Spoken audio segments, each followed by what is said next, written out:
Have you ever found yourself thinking that the more you dive into philosophy, the more you feel out of sync with the world around you? That the deeper you understand, the further you seem to drift from others? You're not alone in this feeling. Throughout history, deep thinkers have often found themselves at odds with society, not because they were wrong, but because their ideas were too challenging, too uncomfortable. People like Socrates, Van Gogh, and even Einstein were dismissed, ridiculed, or isolated, not because their ideas were flawed, but because they made others question their own beliefs. Philosopher Friedrich Nietzsche once said, "The higher we soar, the smaller we appear to those who cannot fly." And there's truth in that. Intellect can become a curse, not a blessing, when it sets us apart from those around us. But why does this happen? Why does society seem to fear deep thinkers? Let's start with this. When you're around someone who is physically strong, you may admire their power, but you don't feel threatened. When someone is rich, you may envy them, but it doesn't usually challenge your identity. But when you encounter someone with profound intelligence or insight, there's often a different reaction. Suddenly, you're faced with a mirror that shows not just their capabilities, but your own limitations. And that mirror isn't always kind. Psychologists explain this phenomenon as the threatened ego effect. A deep thinker doesn't just introduce new ideas, they force others to confront what they don't know, what they're not aware of, and what they've been avoiding. And people don't like to feel inferior, so instead of embracing the challenge, they push back against it. But why do we react like this? Why is intellectual superiority seen as a threat? It all boils down to how our brains evolved. Think about it. When you meet someone stronger than you may admire their strength or even seek to learn from them. When someone is wealthier, you might view them as successful. But intelligence isn't just external, it's part of our identity. It goes beyond simple admiration and touches on our very sense of self. When someone challenges the way we think, it feels like they're challenging who we are, and that's much harder to accept. In fact, studies show that intelligence triggers different neural pathways than other forms of superiority. When people encounter someone more intelligent, they don't just perceive them as different, they feel a sense of social threat. The human brain is wired for survival, and for most of our evolutionary history, being part of a group was crucial for survival. A person who stands out intellectually might be seen as a potential threat to group cohesion, as they disrupt the status quo. And so, instead of welcoming their ideas, people often react by distancing themselves or even undermining them. Now, let's consider this. How many times have you tried to introduce a thought-provoking idea into a casual conversation, only to be met with blank stares or uncomfortable silence? It's as if the deeper you go, the more people disconnect. It's not that they're uninterested, they're simply not ready for that kind of intellectual challenge.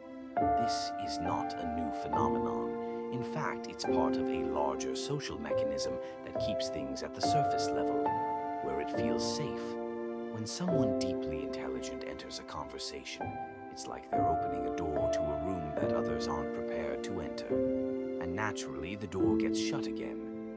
But the question remains, if intelligence is such a threat, why is it that so many people are drawn to simple thinkers, those who offer easy answers and quick fixes? In today's world, we often gravitate toward influencers, celebrities, and leaders who speak in sound bites, people who promise simple solutions to complex problems.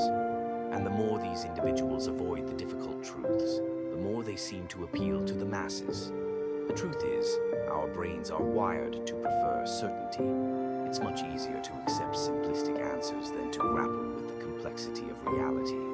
And so, we see the rise of individuals who sell certainty, who give us comfort in the form of easy answers, while those who question and challenge are left to find their audience in the shadows.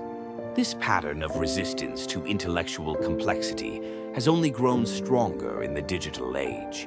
On social media, for example, algorithms reward engagement, not depth. Sensationalized, emotionally charged content spreads like wildfire, while thoughtful, nuanced discussion often gets lost in the noise. It's no longer enough to present a well-reasoned argument. To capture attention, you need to be quick, catchy, and digestible. But deep thinkers, they struggle in this environment. They're not interested in sound bites. They're after substance. They're after truth. And in a world where clicks and views are king, truth often takes a back seat. But there's more to this than just social media dynamics. Psychologists have identified something called the Dunning-Kruger effect, which suggests that people with less knowledge tend to overestimate their own abilities, while those who know more are more likely to doubt themselves. This creates a constant tension. The less a person knows, the more confident they tend to be in their beliefs, while the more someone knows, the more they recognize the complexity of a subject. Deep thinkers often struggle to find their place in a world where shallow confidence is more rewarded than deep knowledge. This resistance to intelligence isn't just social, it's psychological. Our brains are designed to protect us from discomfort, and nothing feels more uncomfortable than being confronted with the vastness of what we don't know. And that's what deep thinkers do. They expose the limits of our knowledge. They challenge us to ask difficult questions, to think critically, to reconsider everything we take for granted. And this discomfort triggers an instinctual reaction, fight or flight. But if intelligence is so threatening, what does that mean for those who live with it? Should deep thinkers retreat into silence, avoid confrontation, or simply accept their isolation? The answer is complicated.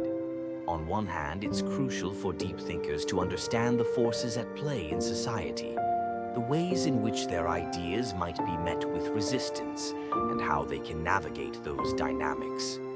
But on the other hand, it's important to remember that intellectual isolation isn't always a negative thing. Deep thinkers often find solace in solitude, using their time to refine their ideas and understand the world more fully. The challenge isn't necessarily to be accepted by everyone. It's to continue thinking, questioning, and growing despite the social pressures. In the end, it's a paradox. Deep thinkers might be pushed away by society, but that's often a reflection of society's discomfort with change, with challenge, with truth.